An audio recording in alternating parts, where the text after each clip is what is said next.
नमस्कार दोस्तों, मैं रजत एक बार फिर से हाजिर हूँ आप सबके बीच में आपके अपने YouTube channel R S academy में। सबसे पहले तो मैं आपको थोड़ी सी जानकारी दे दूँ, इसके बाद में हमारा आज जो नया टॉपिक होगा उसको शुरू करेंगे।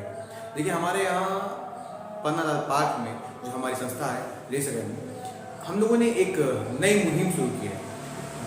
वो ये मुहिम ये है कि जो बच्चे IAS PCS की प्रिपरेशन या तैयारी करना चाहते हैं ठीक और असमर्थ हैं दिल्ली, लखनऊ, कानपुर जैसे शहरों में जाकर के तैयारी करने, बड़ी बड़ी कोचिंग संस्थाओं में जाकर के तैयारी करने में, ये सुविधा हम लोग शुरू की कि वो बच्चे अब यहाँ उन्नाव में भी IAS PCS जैसी कोचिंगें आसानी से कर सकते हैं।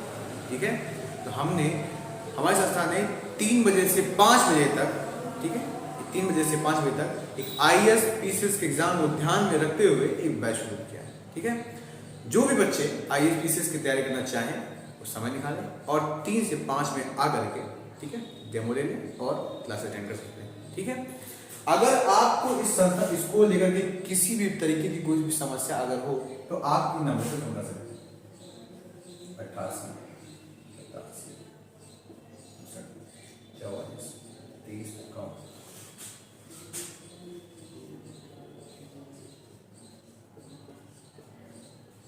ठीक है, आप इन दोनों नंबरों पे फोन कर सकते हैं। फोन करिए, कोई भी समस्या हो जानकारी मिल जाएगी, आपको जानकारी लीजिए और क्लास अटेंड कर सकते हैं। ठीक है ना, एक बार नंबर आप ध्यान से देखें और उसको स्क्रीनशॉट लीजिए। ठीक है, चलिए फिर आज के हम टॉपिक की बात करते हैं। ठीक है, देखिए आज का जो हमारा टॉपिक है वो है बौद्ध धर्म। क्या है? बौद्ध धर्म। ठीक, बौद्ध धर्म। ठीक, बौद्ध धर्म हमारा प्राचीन काल के भारत के इतिहास में सबसे महत्वपूर्ण टॉपिक है और इससे एग्जाम में क्वेश्चन जो है वो भर भर के आते हैं। ठीक है, अगर बात करें बौद्ध धर्म की तो बौद्ध धर्म की जो शुरुआत होती है, जो बौद्ध धर्म के संस्थापक की शुरुआत होती है कौन है? गौतम बुद्ध से। ठीक है, गौतम बुद्ध से शुरुआत होती है। बात करते हैं गौतम बुद्ध के बारे में। तो गौतम बुद्ध का जो जन्म है वो कब हुआ था? गौतम बुद्ध का जो जन्म है वो कब हुआ था?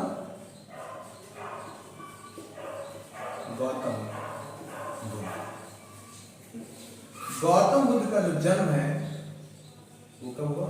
563। गौतम बुद्ध का जन्म 563 ईसा पूर्व में हुआ। कहां पे हुआ था? नेपाल में, नेपाल के तराई स्थित, ठीक है, नेपाल में जगह है तराई स्थित, उस जगह का नाम क्या है?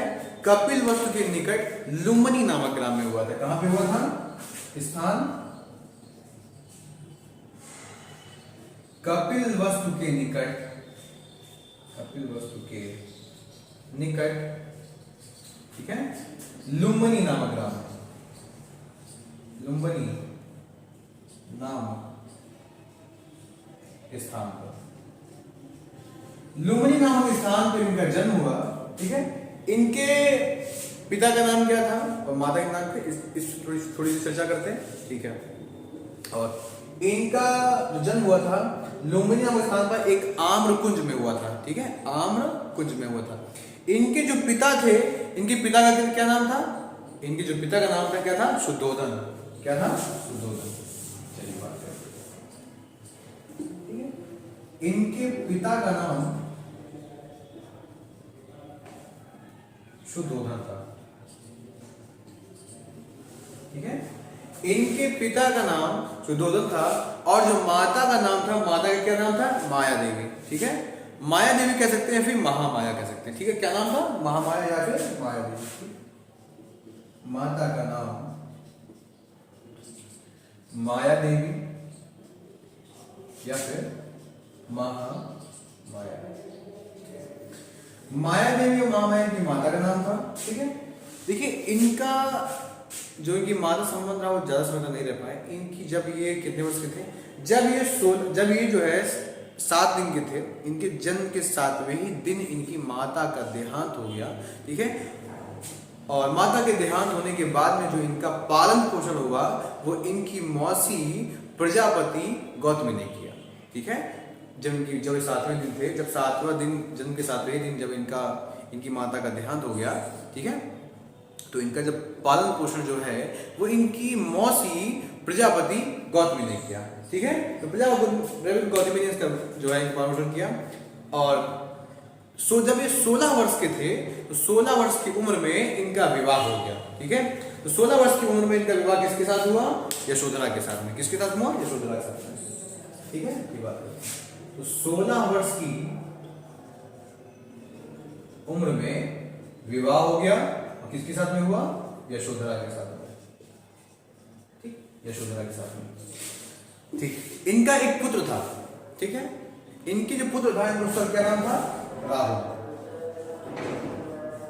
क्या नाम था? राहुल। ठीक है, अब बात करते हैं आगे।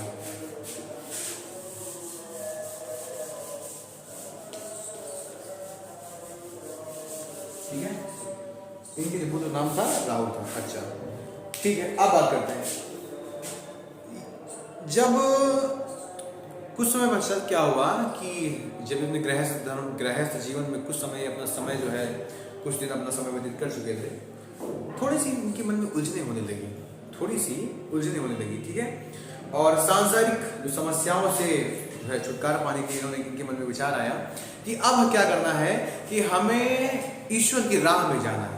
ईश्वर की राह में जाना है, मोक्ष की प्राप्ति करनी है, गृहस्थ धर्म को छोड़ना है। ठीक है, इस विचार के साथ में इन्होंने क्या किया कि मन में अपनी धर्मपत्नी से कहा कि देखो यशोधरा, ऐसा है कि अब मैंने अपना गृहस्थ जीवन को अच्छे से जी लिया है, अब मुझे ईश्वर की राह में जाना है। मुझे जानना है कि ज्ञान क्या होता है, मुझे जानना है कि ईश्वर क्या है, मुझे जानना है कि ईश्वर से मोक्ष कैसे मिलेगा, हम ईश्वर के समीप कैसे जा सकते हैं।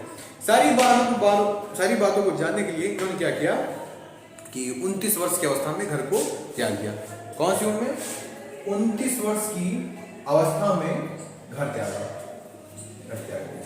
ठीक, 29 वर्ष की अवस्था में घर त्याग दिया और क्या हुआ? घर त्याग करके जंगल में चले गए। ठीक है, अब इतिहास में क्या हुआ? जब ये जो घटना थी 29 वर्ष की अवस्था में घर त्याग है, घर त्यागने की to प्रथा थी, ठीक है, व्यवस्था थी, घटना थी, इसको एक नाम दे दिया गया। क्या नाम दे दिया गया? महाविनिष्क्रमण। ठीक है, महाविनिष्क्रमण।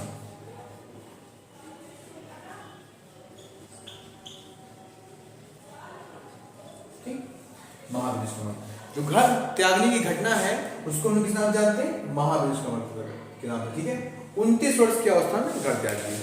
जब घर त्यागा इन्होंने तो घर त्यागने क्या हुआ कि ये ज्ञान की तलाश में इधर उधर भटकते हैं। क्या हुआ? ज्ञान की तलाश में इधर उधर भटकते हैं। भटकते ये लोग क्या हुए कि एक वैशाली के समीप एक आलार कलाम नाम का सन्यासी था, सन्यासी के आश्रम में आए। ठीक है, इसके बाद में उर्वेला गए, उर्वेला से बोध गया थे। बोध गया में उसको क्या हुआ कि इनको कौंडिन्य ने तथा उसके साथ के कुछ साथी, मतलब 5 साथी इनको वहां पे मिल गए, जिसके साथ में कुछ समय तक रहे। और कुछ समय मतलब कितना है कि 6 वर्ष तक रहे। ठीक है, 6 वर्ष तक रहे। तो अपने जीवन में 6 वर्षों तक इन्होंने क्या किया कि तपस्या प्रारंभ की, लेकिन ज्ञान नहीं मिल पाया। ठीक है, ये इसलिए कहा जाता है कि जब तक आप किसी के साथ में रह करके सोचे कि हमको ज्ञान की प्राप्ति हो जाए या फिर ईश्वर की आराधना मिल जाए, नहीं हो सकता है। ठीक है, यही गलती जो गौतम बुद्ध ने गलती की थी। ठीक है, वो जब घर से निकले, उनको मैंने बताया ना आपको कि जब ज्ञान की प्राप्ति के लिए जंगल में निकल पड़े तो इनको कौंडिन्य नाम के 5 साधक मिल गए। कौंडिन्य था उनके साथ 4 साथी और ये 5 साधक मिल गए, जिसके साथ में ये जो है 6 वर्ष तक रहे। और 6 वर्ष तक रहने के बाद में तपस्या किया, लेकिन फिर भी ईश्वर नहीं मिले, फिर भी ज्ञान की प्राप्ति नहीं हुई।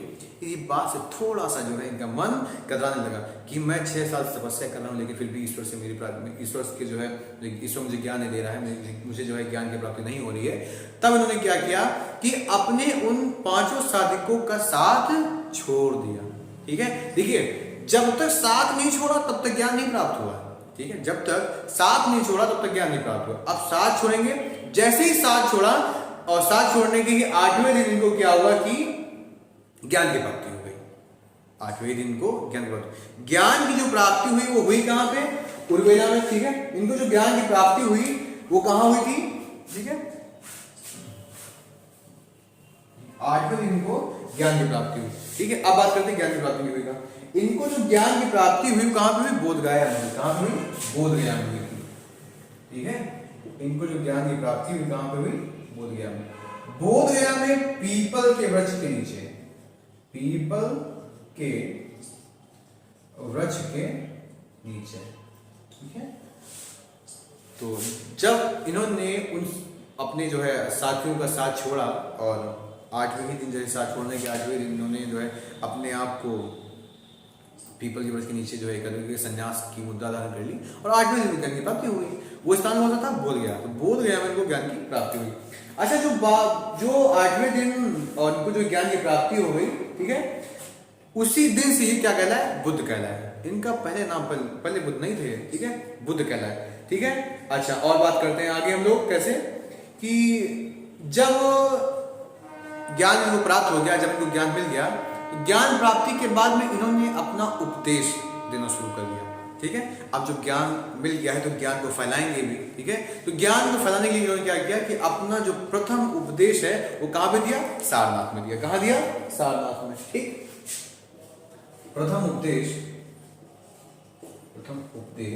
कहां दिया? सारनाथ में दिया, ठीक। तो प्रथम उपदेश जो है इन्होंने सारनाथ में दिया और इन्होंने क्या किया कि अपने सर्वाधिक जो उपदेश है, सर्वाधिक जो ज्ञान है, सबसे ज्यादा उपदेश, जो पहला देखिए बात समझिए पहले, जो पहला उपदेश है वो तो सारनाथ में दे दिया, लेकिन जो बाकी के उपदेश थे सबसे ज्यादा भाई उन्होंने क्रम से देना शुरू किया और सबसे जो ज्यादा उपदेश दिए हैं वो कहां दिए हैं? ज्यादा उपदेश कहां दिए हैं? श्रावस्ती में,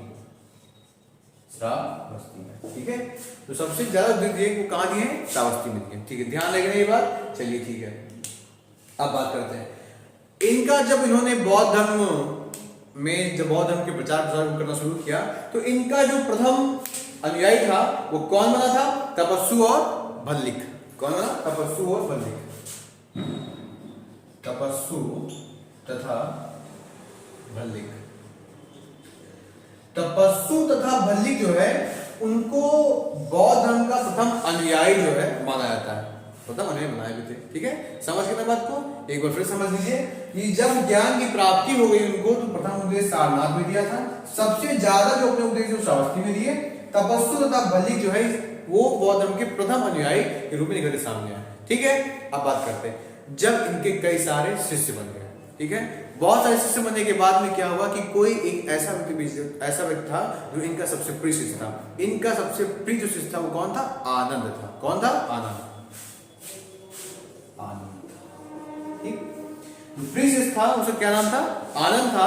और उपाली थे। कौन थे? उपाली, आनंद था, उपाली, ठीक है। गौतम कहा जाता है कि गौतम बुद्ध की मृत्यु के बाद में आनंद ने ही, ठीक है, इनके धर्म को हर जगह फैलाया। इनके जो धर्म था, इनकी शिक्षाओं को, इनकी बातों को पूरे संसार में फैलाने का कार्य किया, ठीक है ना। चलिए अब बात करते हैं आगे, ठीक है। जब इनको ज्ञान प्राप्त हो गया और ज्ञान, जैसे हमने बताया था कि आपको जिस तरीके से इन्होंने घर को त्यागा और घर को त्यागने की जो घटना है उसको महाविनिष्क्रमण के नाम से भी जानते हैं, उसी तरह जब इनको ज्ञान की प्राप्ति बोध गया में पीपल के वृक्ष के नीचे हो गई तो उस घटना को भी कोई ना कोई नाम दिया गया। उस घटना को हम क्या कहेंगे नाम? धर्म चक्र प्रवर्तन। उस घटना को जो नाम दिया गया वो नाम क्या नाम दिया गया? धर्म चक्र प्रवर्तन, ठीक। धर्म चक्र प्रवर्तन। धर्म चक्र प्रवर्तन का अर्थ होता है धर्म का पहिया चल पड़ा।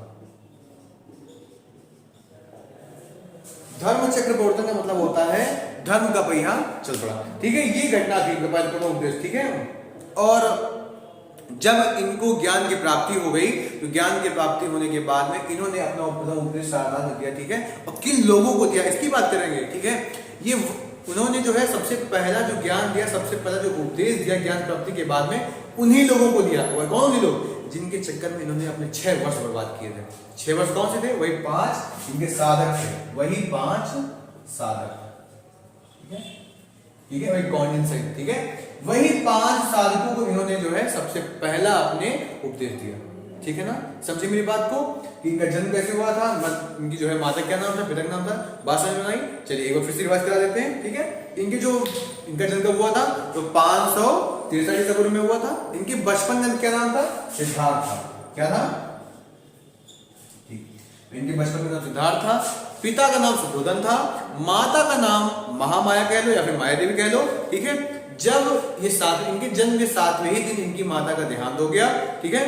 और इनका जो पालन पोषण है इनकी माँ, इनकी जो है मौसी, मतलब जो है इनकी मौसी प्रजापति गौतमी ने की, ठीक। और जब ये 16 वर्ष के हो गए तो इनका विवाह यशोधरा के साथ में हुआ। यशोधरा और इनका एक पुत्र था जिसका नाम था राहुल। और संसार से समस्याओं को, मोक्ष की प्राप्ति के लिए, ज्ञान की प्राप्ति के लिए इन्होंने क्या किया कि 29 वर्ष की अवस्था में घर को त्याग दिया, ठीक है। घर को त्यागने के बाद 6 वर्ष तक कठिन तपस्या की, ठीक है। कहाँ गए? एक अलार कलाम के आश्रम गए थे, वहां पे इनको आगे अलार कलाम के आश्रम से उर्वेला गए। उर्वेला में इनको 5 साधक मिलते हैं। उन्हीं 5 साधकों के साथ में मिल करके इन्होंने क्या किया कि 6 वर्ष तपस्या की, लेकिन फिर भी ज्ञान की प्राप्ति नहीं हुई। जब उन 5 साधकों से अलग हो गए तब इनको ज्ञान की प्राप्ति होगी 8वें ही दिन, ठीक है। जो ज्ञान प्राप्ति होता है उस ज्ञान प्राप्ति के बाद में इनको बुद्ध के नाम से जाना गया, ठीक है। इसी एक घटना को हम लोग क्या कहते हैं कि धर्म चक्र प्रवर्तन कहते हैं। धर्म चक्र प्रवर्तन का अर्थ होता है धर्म का पहिया चल पड़ा, ठीक है ना। धर्म चक्र प्रवर्तन मतलब होता है धर्म का पहिया चल पड़ा, ठीक। अब जब ज्ञान की प्राप्ति हो गई तो इन्होंने अपना पहला उपदेश उन्हीं 5 साधकों को दिया, ठीक है। कहां पे दिया? सारनाथ में दिया। इसी तरीके से क्रम से इन्होंने कई सारे उपदेश दिए और सर्वाधिक जो उपदेश है वो कहां पे दिए? कौशल देश की राजधानी श्रावस्ती में दिए, ठीक है ना। बात समझ में? ठीक है। इनके दो जो है प्रिय शिष्य थे, आनंद और उपाली, ठीक।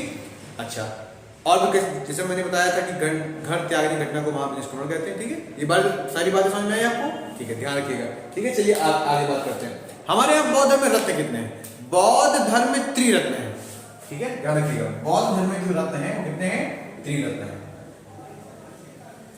बौद्ध धर्म में त्रिरत्न है। आपसे पूछा था कि बौद्ध धर्म में रत्न कितने हैं? तो त्रिरत्न है। वो त्रिरत्न कौन कौन से हैं? ठीक है, बुद्ध, धम्म और संघ। बुद्ध, धम्म और संघ। तो बुद्ध, धम्म और संघ नामक इसके जो है 3 त्रिरत्न है, ठीक है। बौद्ध धर्म में आर्य सत्य कितने हैं? तो बौद्ध धर्म में 4 आर्य सत्य हैं। कितने हैं? 4 आर्य सत्य, 4 आर्य सत्य, ठीक है। तो बौद्ध धर्म में 4 आर्य सत्य हैं। कौन कौन से आर्य सत्य हैं? ठीक है, जैसे 4 आर्य सत्य कौन से हैं? दुख, ठीक है, पहला है दुख। दूसरा है हमारा दुख संप्रदाय, तीसरा है दुख निरोध, ठीक है। चौथा है हमारा दुख निरोध गामिनी प्रतिप्रदा। 4 सत्य हैं, पहला दुख है, दूसरा दुख संप्रदाय है, तीसरा दुख निरोध है, चौथा दुख निरोध गामिनी प्रतिप्रदा है। 4 होगा संप्रदाय। चलिए, ठीक है। तो आज के लिए फिर इतना रखते हैं, बाकी इसके आगे मैं आपको कल की क्लास में दूंगा, ठीक है।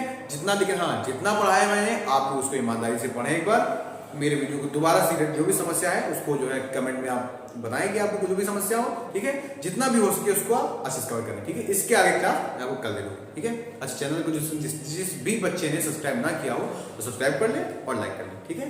चलिए, थैंक यू।